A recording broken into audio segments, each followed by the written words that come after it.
Bem-vindos ao Nervos Entrevista. Eu sou Nayara Renault e esta é a edição de número 21 do podcast do site Nervos, que semanalmente traz conversas com as equipes dos últimos lançamentos da produção audiovisual brasileira e que cabem no tempo da sua pausa no trabalho, nos estudos ou da sua viagem de ônibus, trem e metrô. E o bate-papo de hoje é com um conhecido daqui, o cineasta cearense Pedro Diógenes, que já esteve no nosso 10º episódio, no qual um dos destaques era O Último Trago, justamente o último filme da Alumbramento, coletivo local no qual participava e que ficou nacionalmente conhecido por sua produção independente. Desta vez falamos sobre Inferninho, longa que dirige com Guto Parente e que estreou no circuito comercial nesta última quinta, 23 de maio. Sou alguém que você olha e não vê, mas eu sigo você como um anjo de guarda. Se precisar de alguém, pode chamar que eu vou. Com você eu vou por qualquer estrada. Nada a temer, eu vou te proteger. Sou tudo por você, topo qualquer parada. Sou poeira que o vento não levou, sou caminho que só o amor pisou. Estou nessa caminhada. Sou alguém que você olha e não vê, mas eu sigo você como um anjo de guarda.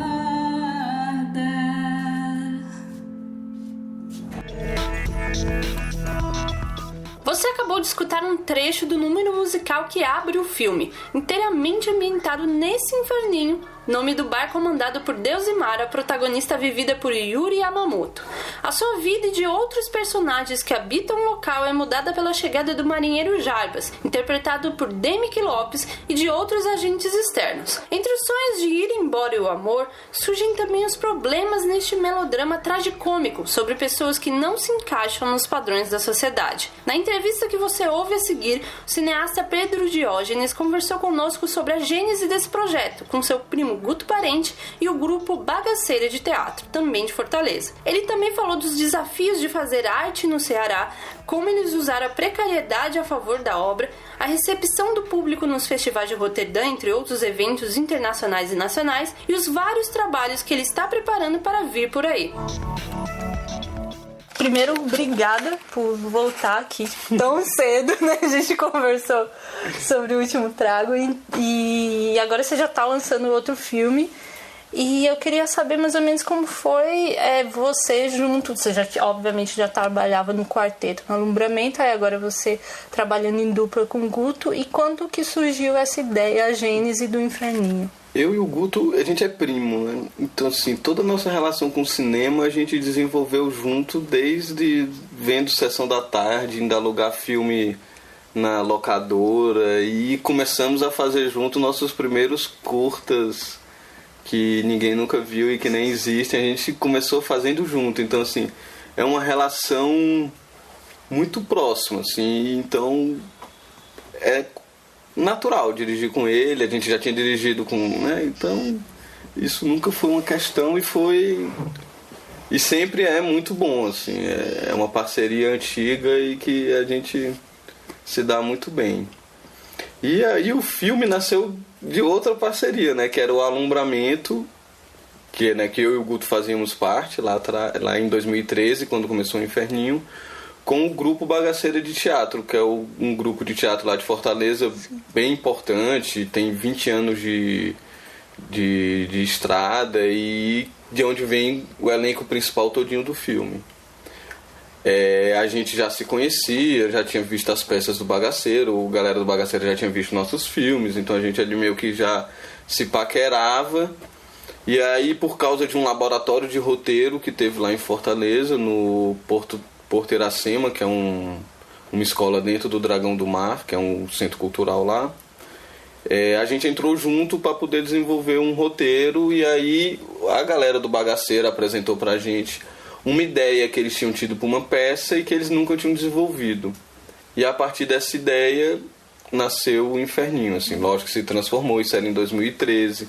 A gente passou por todo esse laboratório depois a gente ainda escreveu e reescreveu esse roteiro várias vezes e até ir filmar. Então foi um processo bem longo, né? Que nasceu em 2013, a gente foi filmar em 2016, lançamos em 2018 nos festivais e agora no cinema em 2019. Sim, então nesse processo, né, nesse tempo que o roteiro foi maturando e tudo mais, como foi para vocês construir esse inferninho que mais do que um lugar é meio quase um estado de espírito, né? Que pelo menos para mim no final ele ficou muito como um estado de espírito desse refúgio para as minorias e tudo mais. Tem a ver um pouco com os inferninhos que já existem nas cidades, né? Que são também refúgios para ali a marginalidade e a galera mais underground e tal. E também muito dos nossos estados de espírito, assim, muitos sentimentos uniam a gente, assim, o alumbramento e o bagaceira. Muito uma coisa que eu acho que passa por todo mundo que faz arte em Fortaleza, de certa forma, passa por isso, que é a coisa de ir ou ficar. Continuar fazendo a arte da gente lá em Fortaleza, ou tentar ir para São Paulo, para o Rio, para outro canto que está mais no foco da mídia.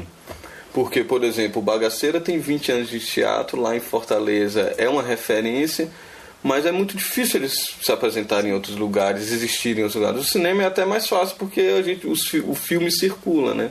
Mas a galera do teatro, da música, passa muito por isso quem faz lá. Então esse era um sentimento que acolhia a gente, de ir ou ficar, que é uma coisa que é muito importante ali pro Inferninho, pra Deusimar, que é a personagem principal. E essa coisa de um lugar onde pode se viver as fantasias, assim, sem preconceito, assim, uma liberdade para ser quem você quer ser e não quem que mandam você ser, né? Então isso tudo que eu acho que faz parte do Inferninho, assim. Esse lugar que não deixa de ser um refúgio e que também é um sentimento, assim, que ele é um lugar de conforto também, embora tenha todas as suas tramas ali, né? Sim. E ainda mais, e também muito o desejo que está na personagem principal de sair dali, né? Sim, é um desejo, mas que ela também meio que quase que ela se oprime a não fazer isso, né? Ela não quer fazer de fato, né? Concluir de fato esse desejo dela. E até por isso você acha, como você comentou, desse desejo de vocês, artistas cearenses, de ir pra fora e tudo mais, vocês colocam essas figuras assim dos personagens de super-heróis da cultura pop ali meio que afogando as mágoas ali, tem quase uma relação entre o cinema independente de vocês, né? A cultura pop afogando as mágoas no cinema nacional independente de vocês. Como foi? Total. Lá em Fortaleza tem uma coisa que é bem marcante lá do entretenimento local, que é o trenzinho da alegria. Sim. Que eu acho que todo canto deve ter sua versão, mas lá é uma coisa bem famosa que rola na beira-mar, que são com esses personagens e de uma maneira bem particular, que eles estão vestidos, que eles se comportam, e isso foi uma referência pra gente, que é uma coisa que a referência é essa, é o universo pop, mas ao mesmo tempo é meio tosco, é meio improvisado, toda a fantasia. E não tem nenhuma didática com as crianças, é uma outra coisa, assim. E pra quem é lá de Fortaleza isso é bem forte e a gente, durante o processo, quem é que frequenta esse inferninho, assim? Quem é que vai lá? Que fantasias são essas que as pessoas querem viver e que pra viver não podem viver no seu dia a dia, tem que se refugiar pra viver? E aí, de certa forma, foi para essa coisa do universo pop decadente, assim, porque isso, o Inferninho é um refúgio onde você pode viver sua fantasia, mas isso não significa que é um lugar só de alegria, né? É um lugar meio deprê, as pessoas de certa forma estão meio sozinhas e tal, porque de certa forma não dá pra fechar a porta ali e esquecer o mundo. O mundo tá sempre contaminando. As chegadas das pessoas são sempre o mundo invadindo ali. É o Jarbas, que é o marinheiro que chega e muda ali tudo e começa a causar intrigas. É o cara que chega de fora e quer comprar um inferninho, então de repente o dinheiro, grana, especulação imobiliária, tudo invade aquele espaço. Sim. Então é um refúgio, mas que o que está lá fora está invadindo a todo momento, né? Até nesse sentido da especulação imobiliária é um tema recorrente, né, no nosso cinema contemporâneo e de sempre das pessoas serem afetadas por essa especulação imobiliária. Então ali, mesmo que vá ali um ponto, vocês também tocam nessa ferida. E como foi para vocês, até de uma maneira mais técnica, para conseguir construir esse inferninho? Tudo bem, é um lugar restrito, tá tudo muito controlado, mas teve um trabalho para vocês quanto à fotografia, aquela granulação na fotografia, então como foi? A gente tinha pouquíssimo recurso para fazer o filme, né? Então, e do jeito que a gente faz filme, roteiro e orçamento é uma coisa muito ligada, assim. Então as coisas estão muito juntas, a estética, a produção, o orçamento, o roteiro. Pra gente tem que ser uma coisa só para poder acontecer. Então a gente tinha que lidar com as nossas dificuldades e nossas precariedades, mas o filme deixava a gente transformar isso numa potência, assim. A gente tinha pouca grana, mas era um filme filmado toda numa locação só, já facilitava. Os personagens todos, a boa parte fazem parte do grupo, que é um parceiro do filme que está desde o começo, desde antes de ter orçamento. Então a gente está desenvolvendo o personagem com eles, tudo com eles desde o começo. Então já é um trabalho que vem sendo feito, na verdade um trabalho luxuoso, que eu acho que poucos diretores têm isso, de poder ter parte do elenco ali na hora que você está escrevendo o roteiro, desenvolvendo o personagem, podendo estar ensaiando sem nem saber se vai filmar, sem nem saber qual é o roteiro ainda. Então isso aí é um luxo que não tem dinheiro que pague, né? Mas a gente tinha isso, era filmar tudo numa locação, equipe reduzidíssima, chamamos muitas pessoas para estar na nossa equipe, pessoas que estavam fazendo cinema quase pela primeira vez, porque é uma forma também da gente, nesses filmes, as pessoas não vão estar ali pela grana. Então, uma forma das pessoas estarem ali empolgadas e envolvidas é estarem ali pela primeira vez, vivendo uma experiência. Opa, foi mal. Tranquilo. Então, vai misturando as coisas. Aí a gente arranjou uma fazenda de um amigo nosso que tinha um galpão lá e transformamos o galpão num inferninho.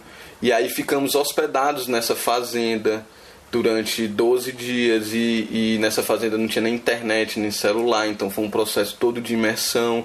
Então tudo isso vai ajudando, assim, o que é precariedade, não sei dizer assim, tem que filmar em pouco tempo, numa locação só, não pode ter muito deslocamento de equipe, porque não tem dinheiro para transporte.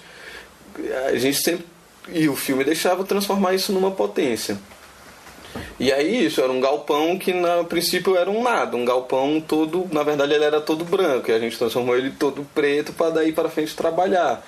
Então tudo foi construído do nada, assim, da arte, mas isso, sem grana. Então era pegando objetos que tinham sido abandonados, indo pegar coisa em brechó, tem um lugar lá em Fortaleza que as pessoas doam tudo que não querem mais, que é o Emaús, indo lá e pegando essas coisas. Sim. Então é isso, usando a precariedade para transformar aquilo em potência, e de certa forma o filme deixava que isso acontecesse, né? Os personagens.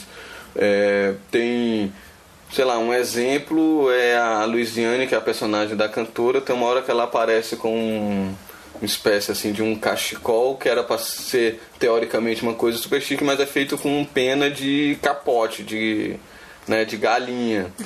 Então era esse jogo, assim, de estar lidando com a precariedade, mas sempre tentando transformar isso numa potência. Sim, sim. E facilitou justamente nessa imersão que você falou, né? Tu falou até da fotografia, isso é uma câmerazinha fuleiragem lá, uma que a gente tinha lá, com pouquíssimo equipamento de luz. Então, mas como pegar isso, assim, em vez de eu encarar aquela câmera como um problema, putz, só temos aqui, não, vamos pegar ela e usar da melhor forma possível. Uma estética suja isso, mesmo. A textura dela, que poderia ser um defeito para um outro tipo de filme, pra gente era uma potência. Então vamos explorar mais ainda isso. Cabia no tema, né? E já aconteceu mais de uma vez na gringa, principalmente, na Alemanha, lá em Roterdã, das pessoas verem o filme e depois vir um gringo perguntar como é que a gente conseguiu filmar com película, com tão pouco dinheiro. Então é isso, assim, a gente pega uma câmerazinha real lá, pegar o que seria o defeito dela e explorar. Sim. E tem gente que acha que foi feito com a mais alta tecnologia, que hoje em dia seria a película, né?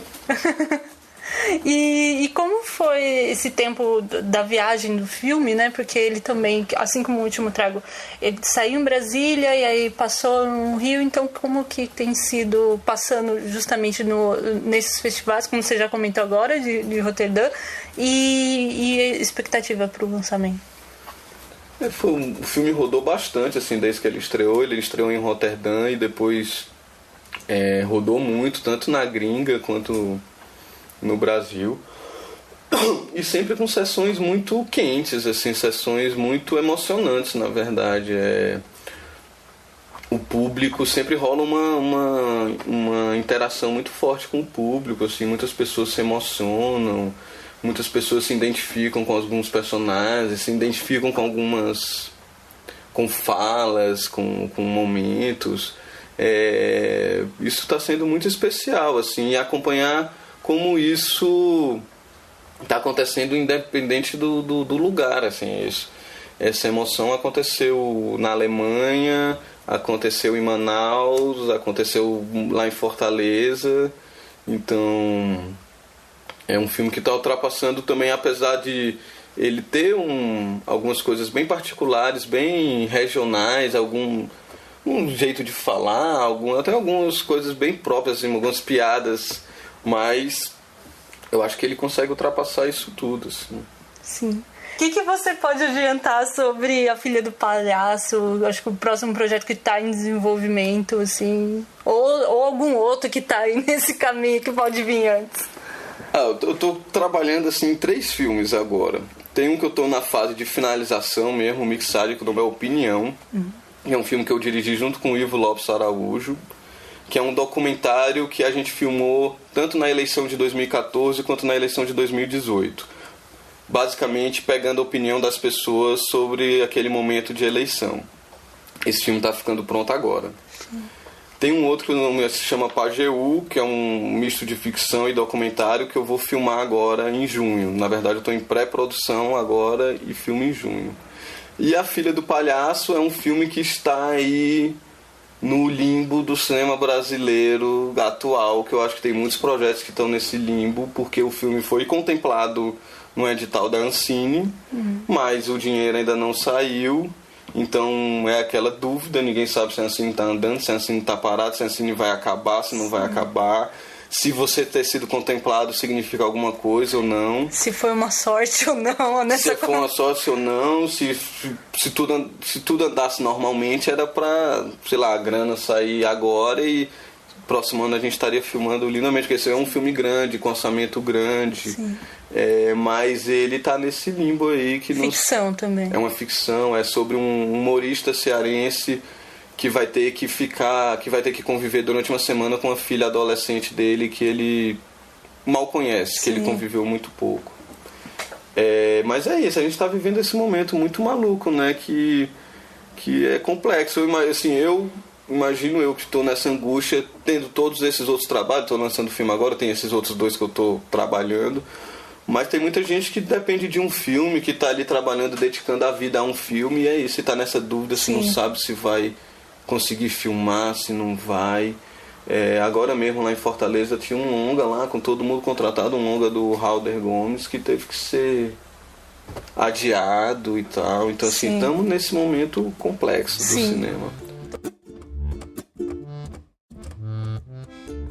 Já é de casa e garantia de conversa boa, né? E como ele, vocês já sabem, não dava para ir embora sem deixar a contribuição dele no Conexões Nervosas, o quadro de recomendações do nosso podcast, em que os artistas indicam obras que estejam relacionadas de alguma maneira com o seu trabalho. Então, se você gostou de Inferninho, também pode curtir. Eu diria se tivesse a oportunidade de ver alguma peça do Grupo Bagaceira de teatro, para ver alguma peça do Grupo Bagaceira, porque tem tudo a ver com o filme. Eu acho que a trilha sonora do filme é uma coisa muito importante, e aí eu acho que tem 2 caminhos para poder ouvir ela. Tem a Rita de Cássia, que é uma compositora de forró cearense, que as músicas que são cantadas são delas, E tem um compositor contemporâneo cearense chamado Vitor Colares, que faz a outra parte da trilha. Inclusive tem uma música que é cantada que num momento bem importante do filme, que é uma música composta por ele, cantada pela Soledad, que é uma outra cantora cearense que inclusive mora aqui em São Paulo e acabou de lançar um disco.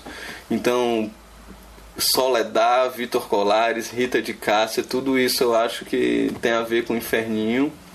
E sei lá, se fosse para falar de cinema, eu falaria de Fassbinder, assim, que eu acho que era uma grande referência pra gente durante o processo. Sim. Melodrama, assim, eu acho que um dos desejos grandes de fazer o Inferninho era poder fazer um melodrama. Então, Douglas Sirk, Fassbinder, essas coisas. Beleza. Muito obrigada. Massa, obrigado a você. Legal, hein? Vou deixar tudo anotadinho no post deste episódio no site www.nervos.com.br e também na descrição na plataforma em que você nos escuta neste momento. Lá você encontra igualmente as minhas dicas do Conexões Nervosas. Sim, falei no plural porque não me aguentei e quis aliar 2 podcasts cuja temática remetem de alguma maneira ao filme Inferninho. Primeira questão regional com Indo e Voltando, produzido e comandado pelas figuras da página O Ceará que Deu Certo, a Camila, a Liara e o Eduardo. Com muito humor, o trio fala sobre histórias, fatos e momentos icônicos da terrinha e conversam sobre o cotidiano cearense. Então, se você nasceu ou mora no Ceará, é uma garantia de relembrar causos que só os naturais e residentes de lá conhecem, embora as piadas internas não impeçam as risadas para qualquer um que se interesse pela cultura local. Ele ainda é recente, começou este ano e aparentemente tem uma frequência quinzenal, que dá pra você acompanhar e colocar os episódios em dia, ok? Minha outra indicação segue a raiz teatral da produção e seu lado musical, pois embora Inferninho não tenha a estrutura de um filme musical propriamente dito, tem as canções como pontos importantes da narrativa. Por isso escolhi o Musicalcast, o primeiro podcast sobre teatro musical do Brasil. Ele foi criado em 2015 pelo Rafael Nogueira, que apresenta ao lado da Andressa Medeiros e do Glauber Souza as discussões sobre todo o universo do gênero, desde espetáculos nacionais a musicais clássicos estreantes na Broadway, Off-Broadway, West End, enfim, um deleite para quem adora este mundo. Aliás, no episódio que eu ouvi sobre os 20 anos da montagem original do Mamma Mia, descobri que o Glauber também é do Ceará, então tá tudo em casa, né, gente? Os episódios saem toda sexta e não precisa se desesperar que coloco o link do Musicalcast, assim como do Indo e Voltando no post, beleza?